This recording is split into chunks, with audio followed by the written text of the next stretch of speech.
First job I'm going to do today is to lift a few potatoes. I've got some friends coming round later and I've got to feed them. These potatoes, I chopped the tops off before I went on holiday. They had a touch of blight. And blight is such a terrible thing. It can go right down into the potatoes and totally ruin your crop.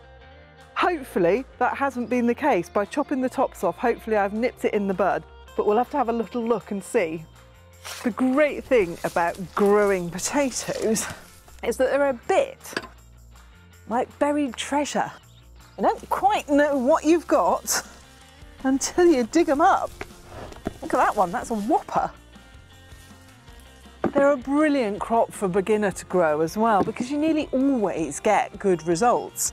And they're a fantastic crop for poor soils because they'll help to really break it up and give you really nice crumbly soil afterwards.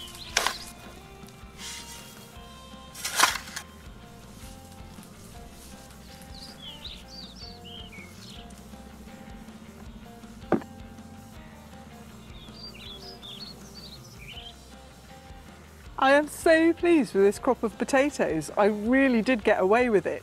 The only problem I've got is the odd one or two that I spiked when I was lifting them, which I'll have to eat fairly quickly.